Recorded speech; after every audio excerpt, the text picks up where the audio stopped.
Good afternoon, good afternoon, good afternoon. It's been a minute since I have been live, and I've been very, very busy. You all who are around me on social media or follow me, I'm Dr. Maisha, founder from the Mind Remapping Company, and I as many of you who have been seeing me post, I have a webinar that's coming up, a training, like a workshop that's coming up tomorrow evening that I've been posting about quite a bit. And I've got a training that's coming up at the end of this month. I've been traveling a bit to a family reunion, and summertime is that time for us to take a little break. And I advocate very much for self-care, and so I have to take those little breaks myself. However, wanted to come on today because, you know, th- th- to talk a little bit about why the words we use matter so much. And I'm going to bring it from the context of this most recent um, Montgomery Brawl. And I know everybody has weighed in on it, and they've got their responses and commentary. This is not I'm not going to comment specifically on the happening itself, although I could. There are a lot of things that I could say about that. There are a lot of noticings from my point of view that I have about that. However, what I want to talk about is how the event has been portrayed, and specifically in the headlines. So I saw this. Uh, I've been looking at all of the responses and the commentary and the memes and all the things on TikTok, on Instagram, on all the social medias. And there was this one that caught my eye, and it was specifically on some of the headlines that are being used to describe the brawl, and the lens from which these are coming from is evident. So I'll give you some examples, and I'll tell you why it matters. So there was one, and I'll kind of give you the clip of the headline, not the entire headline, because some of the headlines are fairly long. One begins with "Fight began between white voters and black employee." Another begins with "Video has emerged about a fight between white voters and black employee." And then another is headline goes to "Fight broke out as people defended black security guard worker against white assailants." And then the fourth one, and there are many, many headlines, but these are the four that I picked out. Video shows black security guard attacked by a group of white male voters. So these are four different contrasting headlines about this incident. And if you have not watched the video, you know, I will leave that part up to you. But I will say that I have watched the video, so I have seen it from beginning to end. So what happened, well, from beginning to end, in the context of the video at least, what happened is evident, right? And so, when we look at the way this thing is described, the contrast of the way these headlines describe the incident, and the some of the accuracies and inaccuracies. When you read that headline, when you read those words, it creates a picture in your mind. And I'm getting at something, so stay with me. It creates a picture in your mind, which kind of contributes to your listening of the whole thing. I always talk about how we listen through filters, and the filters are sort of based on our upbringings, our beliefs, our memories, our past experiences. Are already always like that thing that's always there. And so when you read something, it creates a picture in your mind, and that picture is sort of like is sort of perturbated by these various filters, and then you form a judgment based on some words on a page. And I always talk about how words are only 7% of a communication. But when we're looking at reading headlines, or when people are speaking words, or when we're speaking words, the words we speak do matter. Now, of course, how we say the words, the body language behind it, the facial expression, the tone of voice, that matters too. But the words do matter because we think in pictures and then we encode them into language. So if you think about this, when we are reading words on a page, or when we're particularly, I want to talk about this. Now, this is just an example of how words can create images. Because when I read those headlines, when I read those headlines, it created a picture. Even if you have seen the video, it still could have created a picture in your mind of what those people who created that headline were thinking, right? And so when we are reading words on a page, when we're speaking to each other, those words, we have a picture in our mind of what we're trying to communicate based on our own filters, based on our own past experiences, based on our own judgments. And then we speak those words out, and the person listening will listen to those words through their own filters, and whatever their filters produces an image in their head that they then encode into some type of language or meaning. And why this is important is because this is where misunderstanding occurs. This is where harm is done, is in being mindless in the way we use our words, in the way we use our language, and even in the way we listen. You know, I always talk about listening and how our listening drives our behavior. And it's important to understand, well, what do you do with that? Right? On the flip side of that, it's important to understand that when we're speaking to the people that we're speaking to, the words that we're using, the words that they're hearing, the words that they're encoding may not be the same as what we're saying. The words that they're hearing and how it's being encoded may not form the same picture in their mind as the picture in our mind that we're intending to communicate. And this is very important because this is where, you know, we need to, this is where the observation comes into play in communication. This is where clarification comes into play in communication. And this is where we can begin to mitigate conflict in between each other. And this can be from leader to direct report. This can be from boss to employee. This can be from spouse to spouse or parent to child, friend to friend.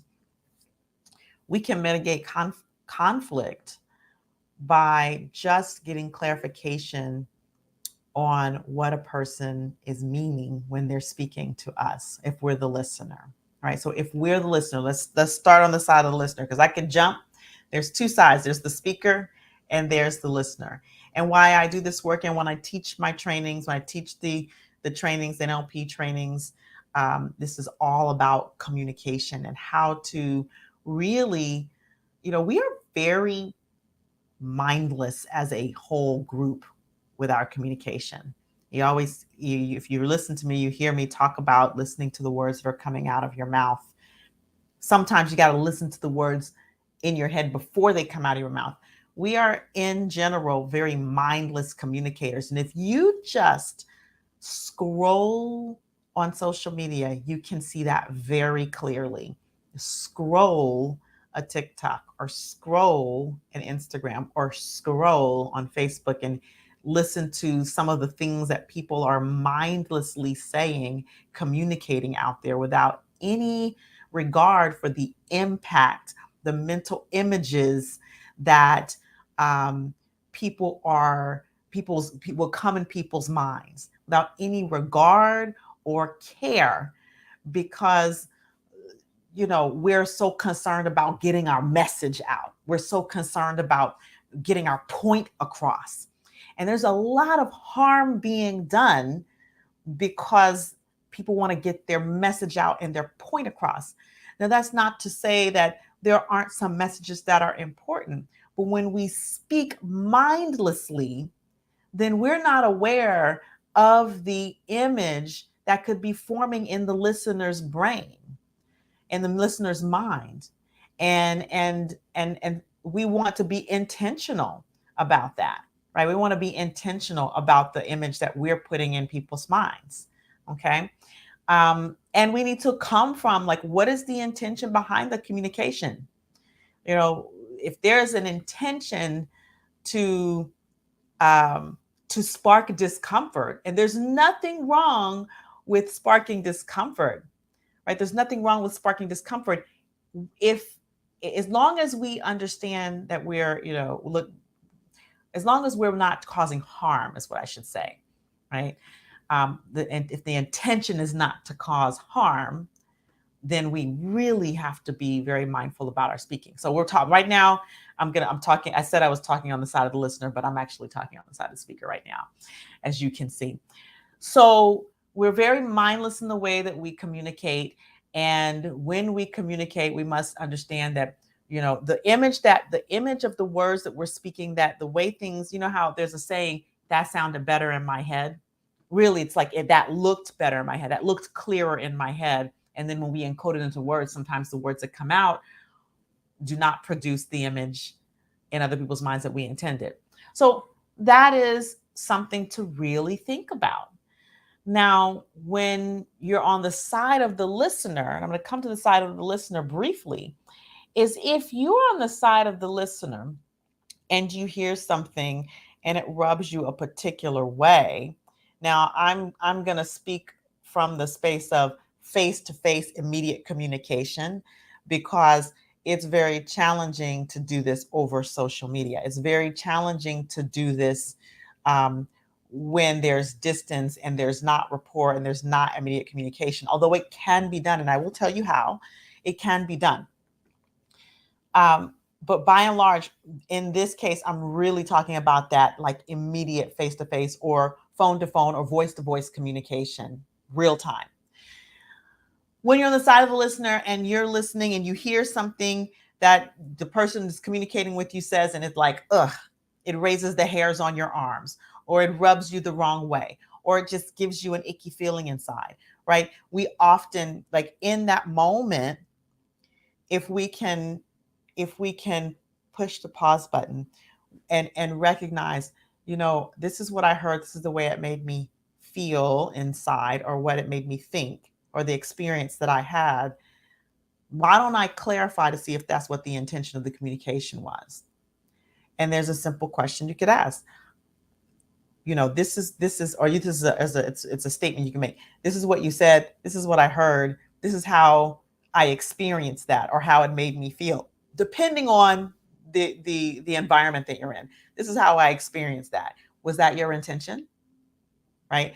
So it's an easy way, when you understand that, sometimes what a person is trying to say based on what they're thinking doesn't always come out right. I'm using my air quotes here for those of you who are going to be listening later. You can clarify, this is what you said, this is what I heard, and this is the experience that gave me. Was that your intention? Very simple, right? Very simple phrase that you can use to clarify when someone says something that's off-putting, right? And then it opens the conversation to what's next. And what's next, that could be a whole other training, right? That could be a whole nother complete dialogue. But I want to give you that as the listener. Now, if you are the listener, and let's talk about this over delayed communication, asynchronous communication, like you say, like social media or something like that. And you don't, and this is like a very optional thing to do. I'm not suggesting that anyone actually do this, because I don't do it. I don't give everyone my energy in that way. And I think that's important. That's an important thing to get, is that, we can't give everyone our energy. If we're out here living our purpose in the world and making the difference in the way we want to make a difference, we can't be spreading our energy on, shall I say, insignificant people and things. And the things may not be insignificant, but the people saying the things could be for what we're doing, right? And I'm just going to say it how I experience it.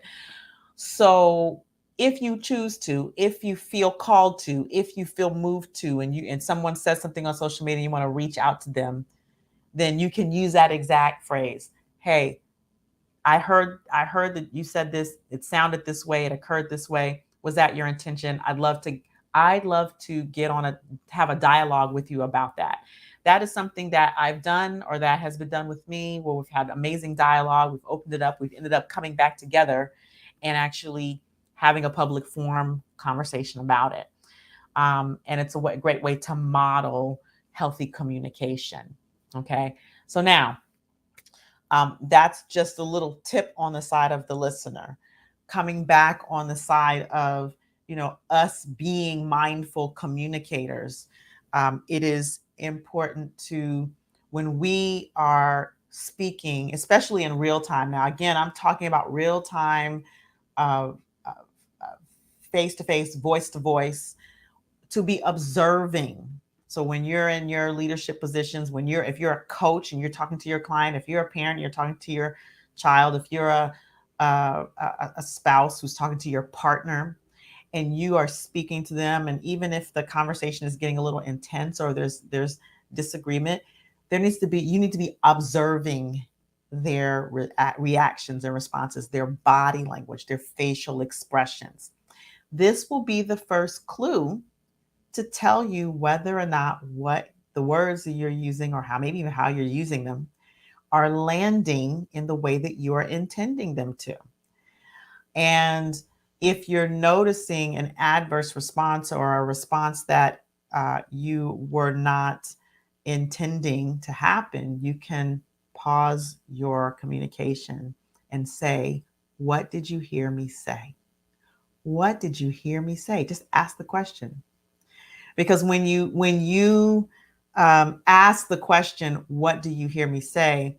then you're going to get the mental picture of, encoded into words, of what they thought they heard you say.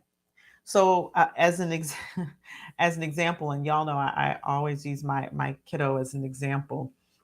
Um, I asked him to so I was doing some yoga, and he was, in the mornings I do yoga. I'm a yogi, and it's a quiet space for me. So he comes downstairs and he's having this sort of conversation that's not urgent conversation, but just, conversation. So I say to him, I I'm in my quiet moment. This is, I want to hear what you have to say, but not right now. So then he says to me, what he heard me say was, I don't want to hear, I don't want to talk to you, right? So, oh, you don't want to talk to me. So then I had to stop and say, nope, nope, nope. And I'm glad that he said that, because then the mental picture that he heard was not what I actually said. So I stopped and I said, because I think when I said it in a way that was just sort of like in passing. So I said, no, I want to hear everything that you have to say. And right now it's my quiet moment. So why don't you save that for when we're in the car talking? Is that okay? And then I said, what did you hear me say? And then he repeated back to me what I had actually said. What did you understand that I said? Then he repeated back to me what he understood. I said, okay, you good? He said, I'm good. Boom, done. We were resolved. So this is a real time example of where that happened. And I'm often, especially with my kiddo, asking him, what did you hear me say? Because um, it's easy for a child to make up a story about themselves or about your interaction, about what you want. And I know I'm getting into parent child dynamic, but this happens in every dynamic. It's easy for a child to make up a story, for anyone to make up a story about what you mean, if you don't ask them, what did you hear me say? Or if you're not watching their responses and reactions. So, as the speaker, understand that the words that you do say matter, even though words are only 7% of communication. Understand that you must observe the person that you're speaking with. And if you're speaking in a large group, it applies just as well.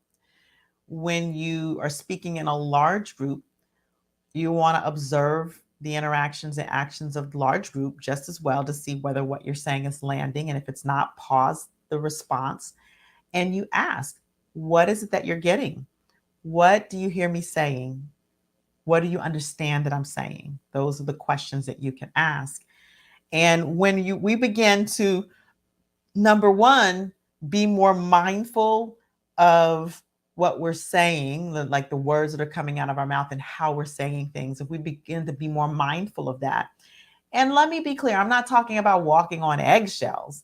I'm just talking about listening to the words and what kind of thinking about how, what kind of pictures am I be creating in another's mind. And if we begin to do that, we will communicate with better understanding to others. And when we're on the listener side, if we begin to ask those questions, like really share what the experience of the person of the listening is, right? You said this, I heard this. Is that, was that your intention? When we really begin to language that to other people, we will reflect back to them their the gap between what they're saying and what the people that they are talking to are experiencing, right? And then there's the matter of honoring one's experience, right? Respecting another model of the world so that the conversation gets open and you can actually come to a workable resolution of any conflict or mitigate conflict altogether in the communication. Okay, so I hope all of that made sense to you, and that you can take these tools, this quick tip tool, and go and use it out in the world. Now I know I use social media as an example, but I think that's the biggest example to be able to really see how little people think about what they're saying. And there are some people who are very intentional about what they're saying, and like the points that they communicate are very well communicated. And then there are the people who have just, they're just speaking out the side of their neck, if if I could say that, right? That, what image does that give you? If you go read headlines, start to go read some headlines, you'll see, if you look at different media outlets, you'll see the image that they're intentionally trying to project into people's minds based on the headline that they're writing, that they're writing, and the article itself. If you listen to, this is what we call in NLP spin. So go out and practice listening and speaking. If you want to know a little bit more, go a little bit deeper, join our webinar tomorrow night. I'll probably post about it later anyway. So join our workshop, and we'll talk a little bit more about, why that is, and go a little bit deeper into that. And if you, of course, are interested in, as an organization, wanting me to come speak, wanting me to come train, the work I do is in trauma-informed communication and psychological safety, to create psychological safety in organizations. So you can reach out to me directly on the platform, or you see the website there, you can go there and schedule a call with me. All right, looking forward to getting back to dropping pearls regularly for you all. Share this, share this episode, especially for the listeners on the podcast. And I will see you again soon. All right, take care now. Stay empowered.